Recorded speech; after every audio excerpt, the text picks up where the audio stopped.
Baik, bismillahirrahmanirrahim. Assalamualaikum warahmatullahi wabarakatuh. Halo teman-teman semuanya. Perkenalkan, nama saya Ahmad Jenny. Saya adalah mahasiswa aktif dari program studi Pendidikan Pancasila dan Kewarganegaraan di Institut Pendidikan Indonesia Garut. Oke, teman-teman semuanya. Di podcast kali ini kita akan membahas tuntas tentang materi pendidikan sebagai proses pembudayaan dan internalisasi nilai. Dan di podcast kali ini saya ditemani oleh dua narasumber yang sangat handal dalam bidang materi kali ini. Coba saya ingin tahu, perkenalkan nama saudara. Perkenalkan, nama saya Muhammad Salam Taufik. Saya adalah mahasiswa aktif di program studi Pendidikan Pancasila dan Kewarganegaraan di Institut Pendidikan Indonesia Garut. Boleh ke saudara selanjutnya. Oke, perkenalkan, nama saya Maulana Imam Suryaman. Saya adalah salah satu mahasiswa aktif di program studi Pendidikan Pancasila dan Kewarganegaraan. Saya berasal dari Cilawu, Kabupaten Garut. Oh, Cilawu. Yang satu dari Cilawu, yang satu dari Lumbelan. Iya. Oh, beda-beda negara ya? Oh, iya. Oke, sekarang alangkah baiknya kita langsung saja gas ke pertanyaan yang akan saya tanyakan kepada siapa dulu nih? Yang mau menjawab siapa dulu? Mau saudara Salah dulu atau saudara Maul dulu? Saudara Salah aja deh. Oke, siap. Siap untuk Siap. saudara Salah? Siap. Ya, pertanyaan yang akan ditanyakan saya. Bagaimana pendidikan di Indonesia berperan dalam melestarikan dan mengembangkan kebudayaan nasional? Bagaimana pendapat Anda tentang yang saya barusan tanyakan? Siap.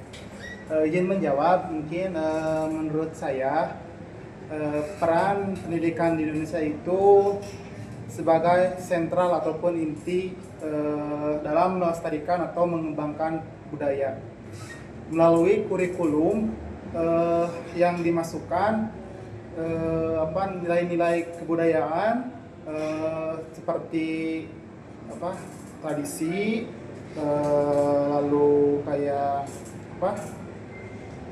tradisi, lalu bahasa, sejarah dari suatu budaya itu dapat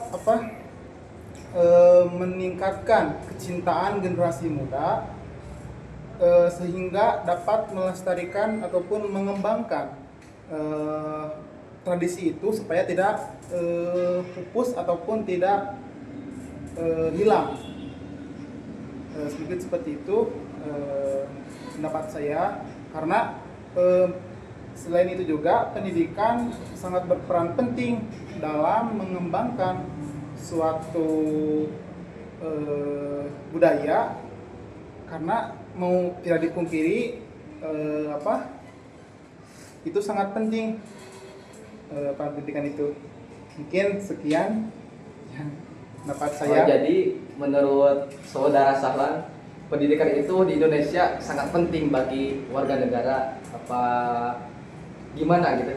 Iya, menurut saya pendidikan di Indonesia itu sangat penting, karena dengan adanya pendidikan kita bisa lebih mengenal struktur budaya seperti daerah kita. Contohnya di Sunda kan ada adat istiadatnya, ada bahasa Sundanya juga, ada sejarah Sundanya juga. Nah, dengan adanya itu kita bisa lebih mengenal ataupun bisa melestarikan dari budaya itu sendiri supaya tidak hilang.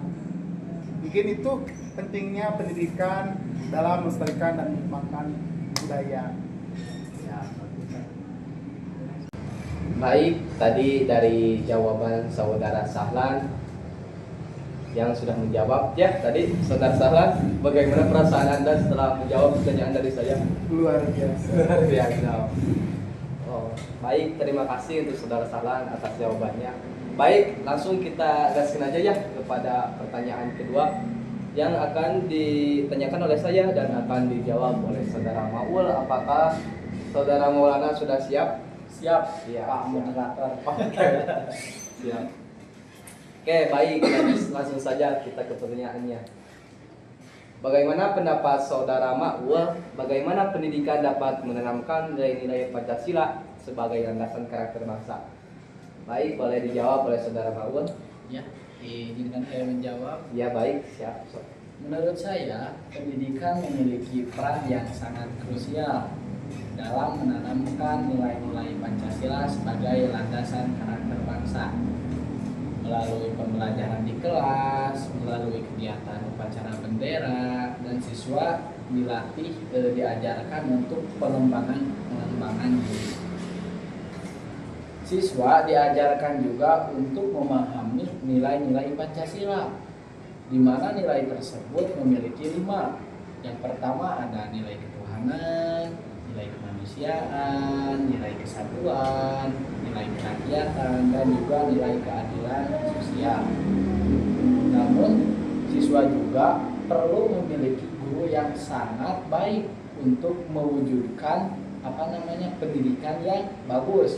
Karena apa? Karena guru memiliki peran yang sangat amat menentukan untuk program ataupun kinerja siswa, di mana guru memiliki teladan juga berperan penting dalam menginternalisasi nilai-nilai Pancasila dalam diri siswa.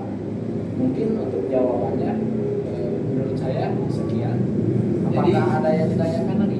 Ya, dari tadi yang sudah disampaikan Saudara Ma'ul, tujuan pendidik itu untuk untuk memahami nilai-nilai. Oke. Baik, jadi pendidik itu ya untuk membuat karakter Ya. itu. Dari tadi kan yang disampaikan oleh Saudara Ma'ul berkaitan dengan kesatuan. Apakah menurut Saudara Ma'ul bagaimana menanamkan persatuan untuk pendidik ataupun yang dididik? Bagaimana menanamkan nilai-nilai itu Di ruang kelas itu? dia di dalam kelas? Mungkin menurut saya kita mempelajari dengan isu-isu yang sangat ramai ya bagi saat ini. Mungkin kasus bullying itu karena kurangnya persatuan dalam kelas. Di mana di dalam satu kelas kan terdapat yang pertama beda-beda suku, mungkin bahkan ada ya, apalagi di dunia perkuliahan, dunia sekolah tinggi, beda suku, beda agama, bahkan beda beda negara juga ada ya untuk perkuliahan yang sangat tinggi gitu. Menurut saya persatuan bagi seorang pendidik sangatlah penting, di mana kita dalam kelas tidak boleh membandingkan ataupun mengungguli satu sama lain, di mana tugas kita seorang pendidik harusnya mengayomi, bahkan saling menyemangati. Untuk apa? Karena sebagai siswa ataupun pendidik, khususnya bagi negara Indonesia, kita tahulah semboyan kita apa, yaitu Bhinneka Tunggal Ika, berbeda-beda tapi tujuannya. Untuk saat ini mungkin persatuan di kelas boleh digambarkan contohnya tidak boleh berkubu-kubu, tidak boleh membedakan suku, budaya maupun asal usul. Yang harus ditekankan saling mengayomi, saling menyemangati, dan tidak boleh saling mengungguli. Mungkin saling toleransi ya, itu saling toleransi juga penting. Yang istilahnya jangan jangan bersirkel-sirkel. Nah, untuk bersirkel-sirkel ya, benar-benar. Gengsi. Kebetulan kan khususnya saya dan teman saya ini seorang moderator sama ya dari program studi PPKN, di mana menurut saya toleransi dan juga landasan Pancasila sangat erat bagi saya dan juga teman-teman saya khususnya di bidang PPKN gitu ya. Ya, betul. PPKN sangat kuat gitu loh. Ya mungkin untuk saat ini maupun bagi yang gimana gitu, bukan gimana ya, grogi gitu ya gitu. Untuk kedepannya toleransi harus ditingkatkan, khususnya dari bidang pendidikan. Itu saja. Ya, baiklah, sekian dari Ma'ul ya. Udah segitu aja. Baik, terima kasih untuk Saudara Ma'ul yang telah menjawab pertanyaan yang luar biasa dari tadi. Oke ya. Terima kasih atas jawabannya. dari saudara Mahmud. Jawaban yang sangat-sangat luar biasa ya tadi disampaikan oleh narasumber yang sangat Tidak asing lagi. Iya. ya. Oke ya, kita sekarang lanjut saja ke pertanyaan selanjutnya. Apakah saudara Sahlan sudah siap untuk menerima pertanyaan dari saya? Siap. Ya, siap. Oke lah ya, tidak perlu berlama-lama, kita langsung saja ke pertanyaannya. Oke, untuk pertanyaannya, apa saja tantangan yang dihadapi dalam menerapkan pendidikan sebagai proses pembudayaan dan internalisasi nilai di era globalisasi sekarang? Bagaimana pendapat saudara Sahlan atas pertanyaan yang ini? Baik, izin menjawab. Mungkin pendapat saya tentang tantangan apa saja sih yang muncul di dunia pendidikan khususnya di era globalisasi sekarang. Mungkin karena kan kita tahu ya sekarang itu era yang globalisasinya itu Dan dimana sangat cepat ya, akurat. Dimana teknologi itu semakin meningkat. Buktinya kan ada AI kan, iya. Jadi itu tuh sebagai bukti bahwa manusia itu semakin berkembang, khususnya dalam bidang ilmu pengetahuan. Nah, mungkin tantangan di bidang pendidikan terkait tantangan apa saja di era globalisasi sekarang itu mungkin yang mana khususnya kita mungkin di Gen Z dalam menyikapi perkembangan itu lumayan cukup signifikan karena dengan adanya seperti kayak teknologi sekarang itu canggih-canggih, di mana kita bisa mengetahui nih bagaimana nih berita-berita di luar negeri. Nah, itu pun sebaliknya, itu di mana contohnya budaya di luar negeri itu bisa tersebar ke seluruh dunia, khususnya di Indonesia, yang mana mungkin sebagian anak muda zaman sekarang itu ikut tren ataupun mengikuti budaya FOMO. Kalau sekarang itu istilahnya FOMO, ikut tren-tren budaya luar asing ya, benar. Sehingga kalau tidak ditindak dengan lanjut, maka saya perkirakan bahwa lama-kelamaan budaya asli kita di Indonesia ini bisa perlahan-lahan musnah karena digantikan oleh yang tadi saya katakan, oleh budaya-budaya dari luar negeri. Seperti itu mungkin pendapat saya. Ya, bagus. Jadi sangat unik ya sekarang di zaman Ya, Gen Z ya. yes. Di era sekarang, di era kebetulan zaman sekarang di era Gen Z. Jadi sekarang mah banyak ilmu-ilmu yang ada di sosmed contohnya ya. Iya. Banyak kita mau bertanya-tanya apa saja pasti ada. Ada jawaban. Sekarang mau beli makan tinggal pencet, mau beli GoFood. GoFood. Ada GoFood. Iya, benar. Sekarang mobil aja udah ada di online sekarang. Iya, benar. Tiket surga juga udah ada di online. Bagaimana? Tiket Baiklah. surga. Untuk jawabannya saya puas sekali dengan jawaban dari oleh saudara Sahlan. Terima kasih untuk jawabannya. Baik, tadi untuk jawabannya dari Sahlan, dari saudara Sahlan sangat-sangat luar biasa. Cukup buat saya untuk jawabannya. Oke, kita lanjut saja ya ke pertanyaan berikutnya. Saudara Maul, oke, siap? Siap. Oke, untuk pertanyaannya, bagaimana pendidikan dapat mengatasi dampak negatif globalisasi terhadap kebudayaan dan nilai-nilai bangsa? Bagaimana pendapat Maul untuk mengatasi pertanyaan kayak gitu? Izin menjawab sebelumnya. Menurut saya, pendidikan dapat mengatasi dampak negatif globalisasi dengan memperkuat identitas nasional melalui pembelajaran budaya lokal, menanamkan nilai-nilai Pancasila, dan mengembangkan kemampuan berpikir siswa yang kritis. Selain itu, pendidikan juga perlu membekali siswa dengan keterampilan abad ke-21 kalau nggak salah bener abad ke-21 ya. Iya. Abad ke-21 agar mereka mampu bersaing di era globalisasi tanpa kehilangan jati diri sebagai siswa. Karena apa? Karena di era globalisasi sekarang banyak dan marak juga ya yang dinamakan AI, di mana semua yang kita inginkan mungkin disajikan dengan begitu mudah. Nah, untuk seorang pelajar maupun mahasiswa mungkin sangat membantu dengan kehadiran AI. Ya. Namun menurut buku yang saya baca, dengan adanya AI, 40% kecerdasan manusia itu berkurang. Yang saya khawatirkan, semua pendidik ataupun mahasiswa tergantung sepenuhnya kepada AI, di mana semua yang kita inginkan, semua yang kita rencanakan harus melalui AI.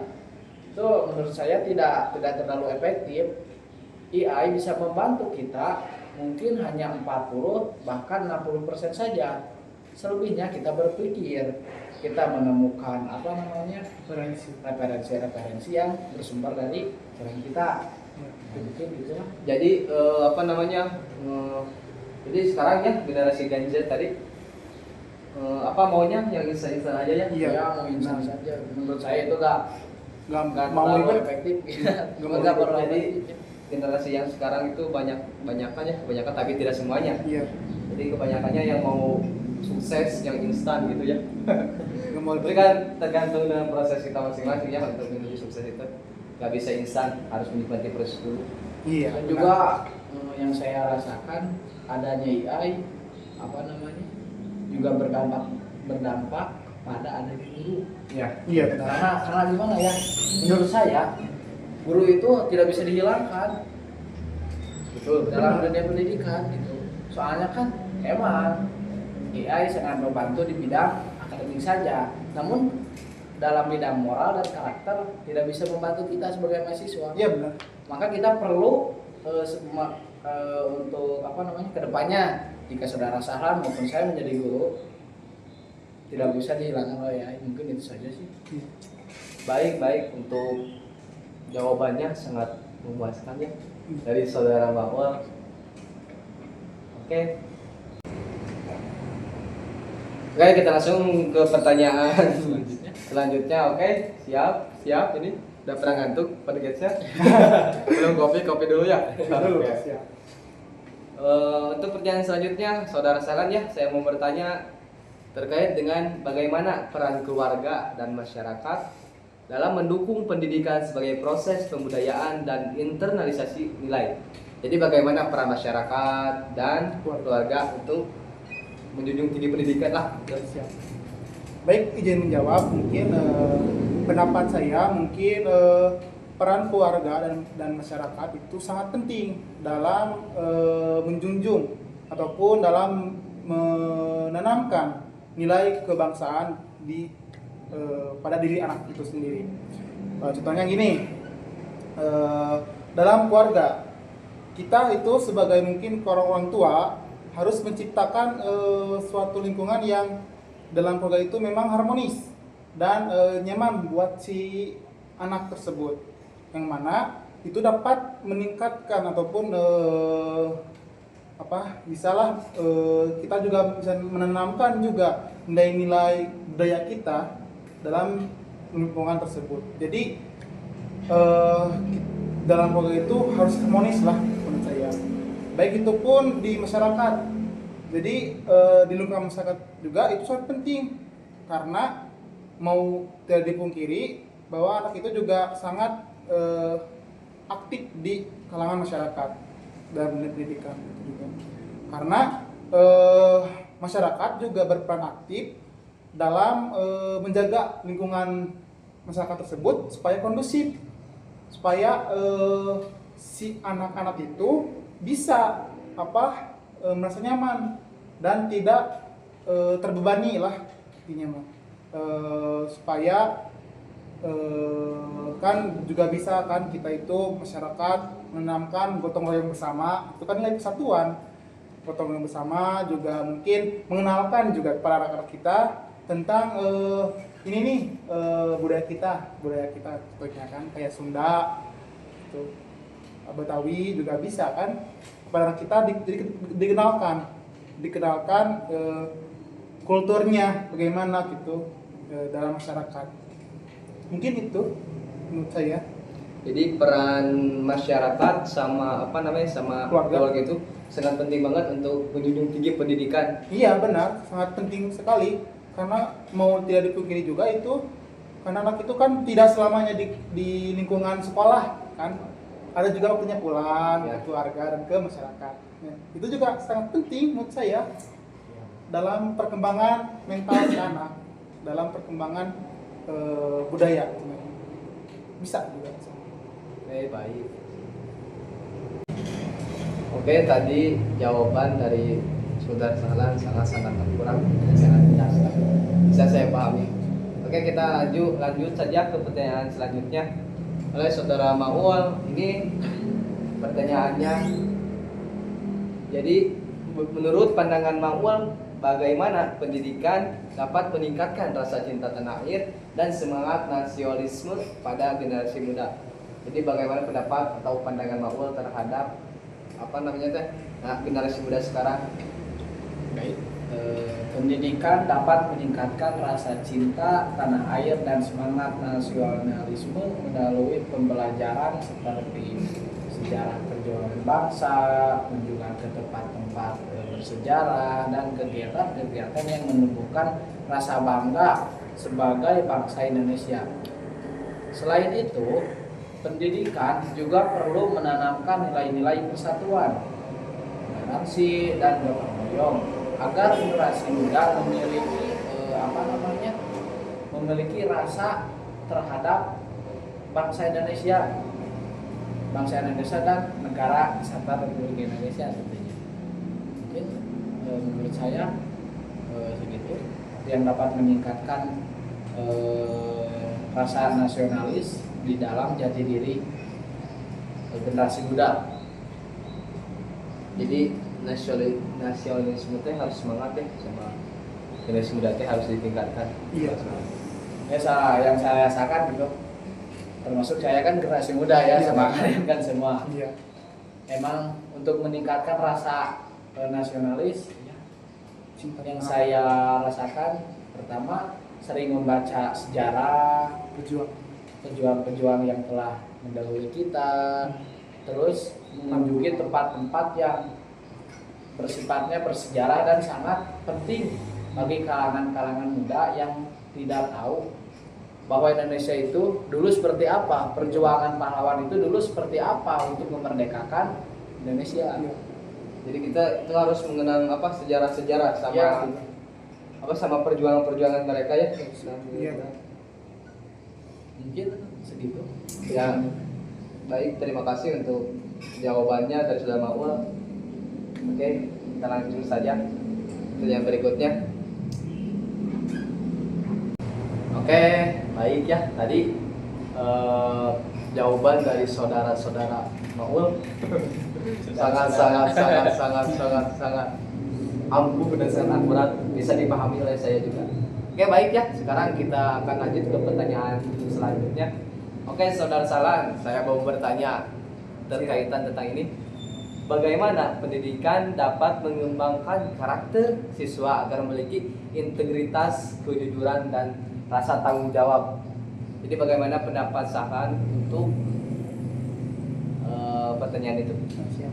Baik, izin menjawab mungkin pendapat saya tentang bagaimana pendidikan bisa melatih untuk memiliki integritas, kejujuran, dan tanggung jawab pada seorang siswa. Nah, mungkin peran pendidikan itu sangat penting.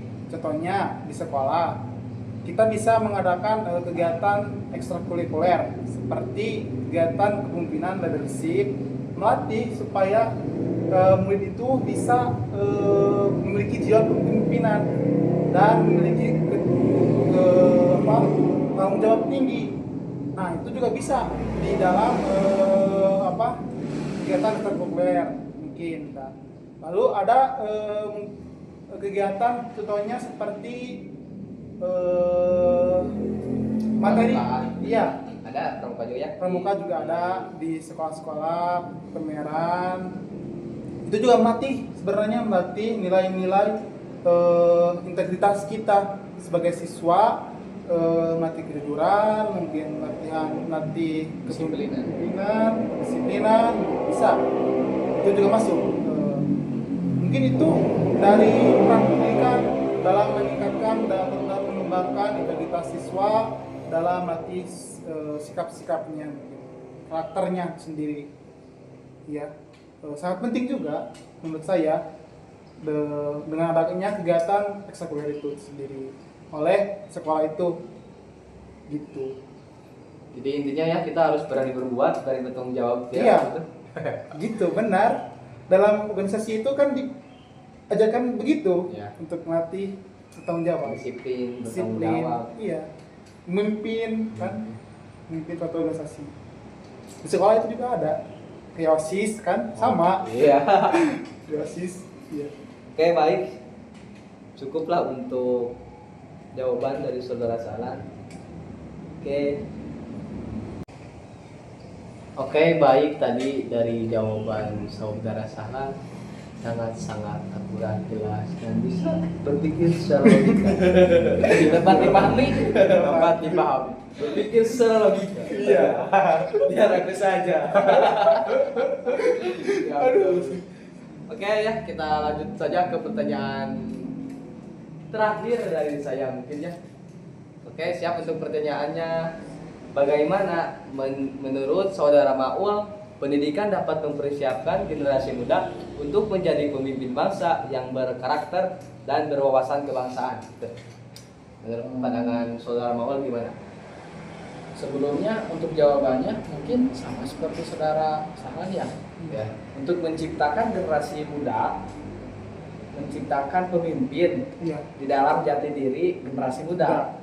Salah satunya ya kata Salan tadi, mengikuti ekstrakurikuler, contohnya OSIS, kepramukaan, di mana program-program itu sangat penting bagi generasi muda untuk membekali di masa yang akan datang menjadi seorang pemimpin.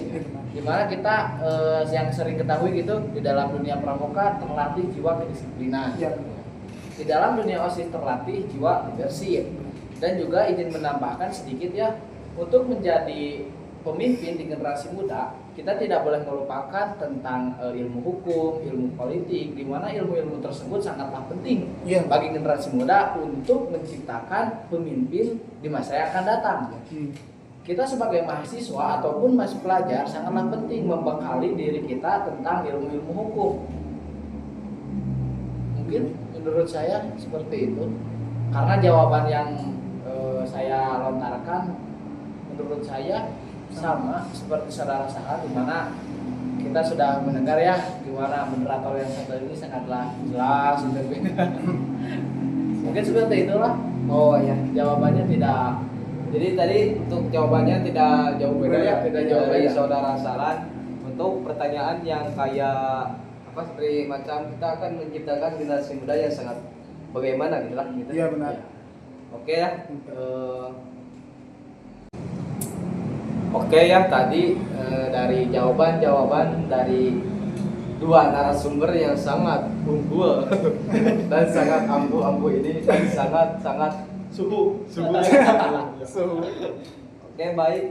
Dari tadi jawaban dari kedua narasumber ini, saya akan menyimpulkan sedikit tentang tadi jawaban-jawaban dari saudara-saudara sekalian. Oke, baik. Di sini saya akan menyimpulkan pendidikan di Indonesia memegang peran sentral sebagai proses pembudayaan dan internalisasi nilai baik dalam melestarikan kebudayaan lokal dan nasional, menanamkan nilai-nilai Pancasila sebagai landasan karakter maupun meningkatkan rasa cinta tanah air dan semangat nasionalisme generasi muda. Meskipun dihadapkan pada tantangan era globalisasi sekarang seperti merata, pendidikan dapat mengatasinya dengan memperkuat identitas nasional, mengembangkan berpikir kritis dan membekali keterampilan abad yang dari abad ke-21. Selain itu, pendidikan juga bertujuan mengembangkan karakter siswa yang memiliki integritas, kejujuran atau maupun tanggung jawab dari seorang pemimpin untuk menciptakan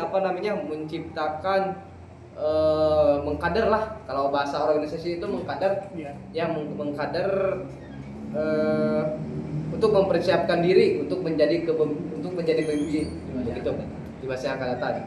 Jadi dengan dukungan yang sangat penting dari keluarga Dan maupun masyarakat. masyarakat. Jadi peran penting itu berpengaruh besar dalam Dunia pendidikan. pendidikan, masyarakat sama keluarga sangat berpengaruh, bukan begitu? Benar. Baik, oke lah teman-teman ya, gak terasa dari tadi